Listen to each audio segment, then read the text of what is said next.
Alright, so today what my mind was kind of focused around on was boundaries. This is going to be my first attempt on discussing how I see something without writing it first. So, a little more patience might be necessary. So, when I think of boundaries, I think of them in a literal sense and also in a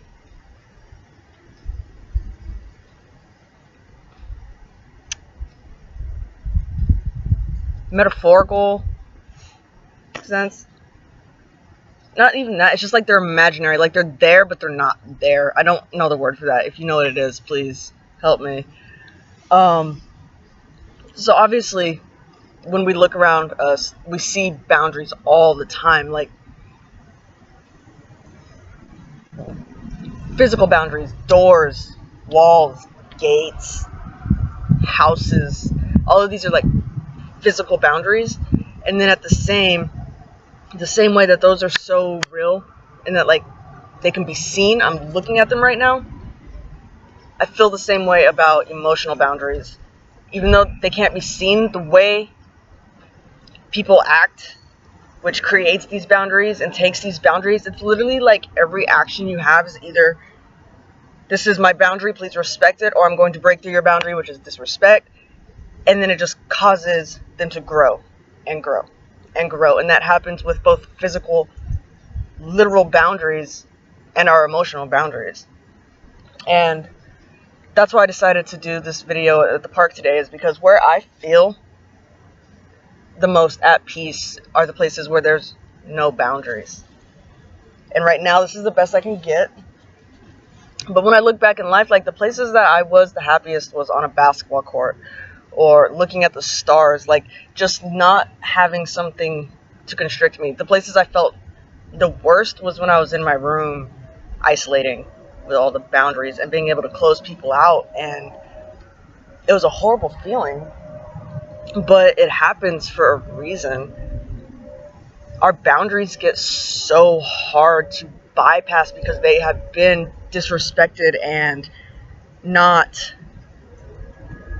cared for in a way that made us build them up to the point where you can't break through anymore. But the other day when I was talking about how I'm not okay with death because that is a permanent boundary that I am not willing to commit to, it's like that is literally your last boundary. That is the last boundary you can ever put up. So when you take somebody's life, the opportunity for you to learn from them is now gone forever. That is a permanent boundary. You can't take that back. But if you're willing to get past the anger that you feel and not commit to making that boundary, putting that boundary up, and be able to start bringing those things down, those things can end. And then when we have our boundaries respected to such a point that we don't feel the need to enforce them,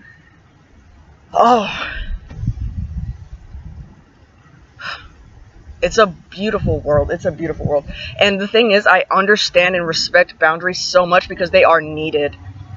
They are so needed because there are people in those worlds who, even if something doesn't have a boundary, they feel like it's okay to just, boop, I'm going to go in yours. And it's so disrespectful, which as soon as that happens, we're like, whoa, and we put a boundary up. And right then, even though it could be a small boundary, it always starts with like body language and then words and then actions and then literally building boundaries. It's frustrating, but so exciting to like see. And I still am working on it all the time. And it's so much fun to actually look at these things and figure out, like, how am I putting up my boundary? How is my boundary being perceived? The thing with when I put up boundaries is I want to eventually be able to bring them back down. But right now, I have to do it because, I mean, I don't have to do it. I could let you abuse me. If I was that content with life to the point where no matter what you did to me, I felt free, that would be ultimate bliss. That really would be. But right now, I am still scared of it ending, you know? So I'm still going to be like, whoa, this feels uncomfortable. I'm going to put up a boundary. But I'm at a point in my life where I'm trying to take these boundaries down. And while I'm doing that, it is exciting to watch, because the more that I let you be you, the more you're going to be you, and the more it kind of upsets me, because now you don't want anything to do with me. At least that's what it feels like. So I also have to work on my feelings, like, and the reason I hang out with this kid most of the time is because it's a controlled chaos, and I love watching it, because he still hasn't got to the point where he can hide his body language and hide his emotions and confine it so that you can't tell what he's feeling. If you're just willing to look and listen, he's gonna tell you how he's feeling. He's showing you even when he's not saying anything, and it's amazing to witness. And then the way you react to it. So I'm practically constantly working on my boundaries with him, and when I think about boundaries, I don't want them, but they're so needed because of people who cannot respect them. And that's so frustrating. It's like,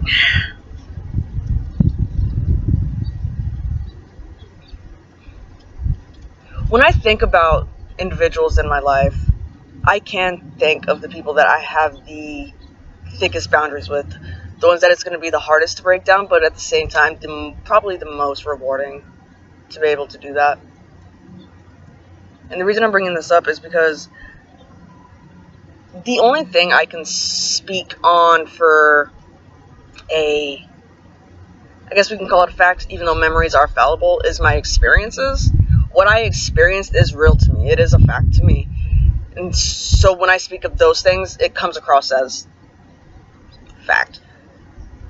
So, without naming people, I would like to talk about the experiences that I've had with people that are examples of me putting up a wall, then putting up a wall, us taking down a wall, us breaking through walls, and like how to manipulate these things. It's insane, because I've always been able, and I think everybody is capable of doing this. I'm not saying I'm better than anybody else. If you're really literally just willing to sit down and observe the world around you and see what's going on, you can see it. It's just, you have to let go of the distractions.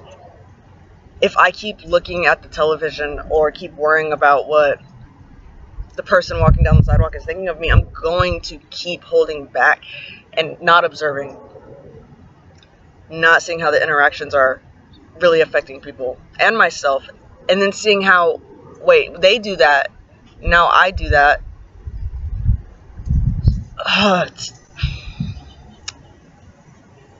So anyways, my examples. There is somebody that I had no boundaries with, but in a respected way.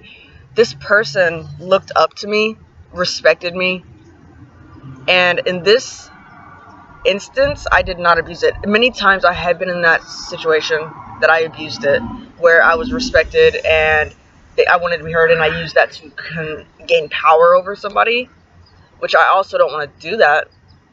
But in this instance, it was a weird dynamic, because she respected me and looked up to me and listened to me. She did not like talking. And the thing is, I didn't want to be an influence in her life, which is messed up for me. But I also didn't want her to feel rejected. So what I would do, which developed this strange relationship, is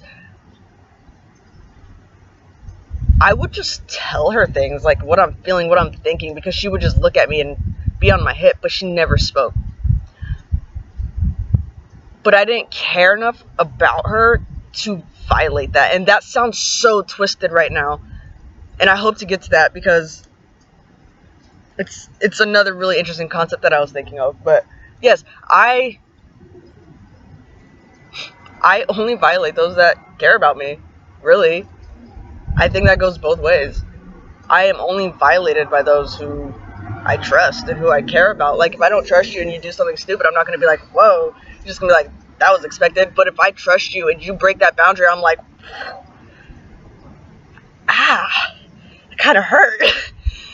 And I do that to people too. Like, the people who trust me the most are the people that I've hurt the most, because I entered into selfish relationships because I wanted something from them. So, yeah, this person, I wanted nothing from her, but I still wanted to be able to talk. And she respected and perceived my body language as something to be respected. I cared so little that it was the most real relationship that I've probably experienced now that I'm thinking about it. I should probably call her, but I think I'm going to do that. I'm missing her now. But there was this instance where she did something bad, and somebody else's perception of bad. For me, it was understandable. Her reaction was understandable, so therefore I didn't feel the need to react. I wasn't scared from it. I didn't be angered by it, so it didn't shut her down. She knew that I was willing to listen, because for me, it's like, people always like, you let people walk all over you. You let people take advantage of you, and it's like, no, I don't let them take advantage of me. I give them the opportunity to be who they are, and sometimes they look like assholes, and I'm just okay with that. Like, they're not taking advantage of me. But some people, I'm just like, I can't take your assholeness right now, which I'm working on, because I want to be able to take all your guys' asshole tendencies, because it's exciting to witness, and I just gotta stop feeling some type of way about it. And what I'm trying to convey, the reason I'm talking about this stuff, is because I want us all to stop feeling some type of way about it. So that way we can respect and have these boundaries. They're respected, but we don't have to enforce them, so we can live in a more free, just world. Like, I see this, and I know other people see it, because when you listen to music and see art, it's like, what are they expressing? They're expressing this thing that they see that can be. They're saying it, like, and we hear it, but we're like, how? So I'm just trying to do my part of, like, this is how I see it. Like, you have got to get out of your way and others' ways, and I'm not perfect at it, but I'm working on a constant mindfulness right now, and it's been about 2 weeks now since I've been feeling bliss. For 2 weeks I've been feeling bliss, and that is a huge deal for me. And I sincerely believe if I keep staying out of my way and just not caring, but simultaneously caring, like, I'll be okay. And when I say simultaneously caring, is the fact that I'm not going to hoard this happiness. I want to show you how to get it. So if you're close to me, I want to work with you. I want to hear you. I want to understand. I want to show you the walls that you're putting up, and I want to help you break those walls down. And the only way I can do that is if I absolutely have no walls, because when I'm doing this with people, we have this tendency to get scared, and when we get scared, we react and we get angry. And if I'm telling you, hey, I see this, and you're like, oh, so you get angry, I have to be able to understand that it's like, okay, they're feeling some type of way, but I trust them not to attack me. I have to be able to also deal with my perception of things. You being angry is not something for me to be offended about. Me being angry is not something for you to be offended about, but it is the most intimidating emotion, because it looks like I'm going to attack you. Like, shut up. And some people do that. Some people's ultimate boundary is to attack you, and I've been there. I put up that boundary, and and then some people's ultimate boundary is, I just can't see myself, so I'm gonna silence you. And that's sad. So I want to get to the point where I have no boundaries, and I'm not afraid to challenge yours. So I guess that's where I end right now. I could keep going on about boundaries. I really like boundaries. It's one more thing before, because I was saying about this last night, but the way I'm seeing boundaries is, so you have your construction workers who build them, and sometimes they seem happy, but most of the time they look kind of upset, like they don't want to be doing this hard labor. And then you have your people who demolish the shit that they work so hard to build. They break it, and they're having a great time. People with sledgehammers and like those wrecking balls, like, they're having a great time destroying something that somebody works so hard on. But it's like, we appreciate that your boundaries needed to happen at that time, but we're going to break them down now, and we're going to have a great time doing it. Like, those people are happy. The way I see our boundaries is like, we have those people who build them up, who have to enforce them. It has to happen at some point. Those people would be like the police, the law, the judges, the enforcers, you know? they have to put up those boundaries, and they look miserable. They're miserable. They hate doing it, but you can't stop disrespecting them, so they have to be like, no, no, no, no, no, no, no, and they're miserable, and that is our fault. It really is. We shouldn't have to make people enforce these boundaries. You should be responsible enough to just respect people, not enough to violate them. Like, that's just common decency. Then you have those people who break down these borders that people put up. Those people I see are like the therapists, the philanthropists, the people living their best life, the musicians. They're like, nah, I'm tired of this. Let's tear that shit down. Those people are happy.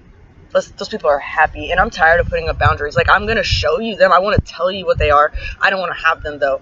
But maybe if I can show you that her simple boundary is just don't yell at her. Just don't call her names. If you didn't do that, she wouldn't shut down, which makes you say, why is she shutting down? I'm just trying to speak to her.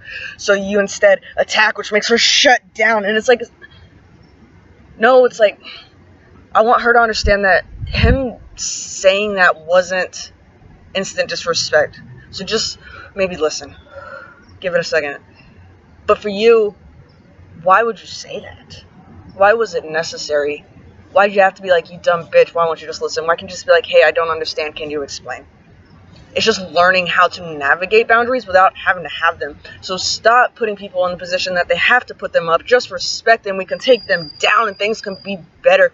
And the reason I did the campaign video is because I see the boundaries around the world, literally the literal boundaries around the world, the Mexican border, the Korean border. Like, I see these, and I see the boundaries between our leaders and our people, and I see all these things, right?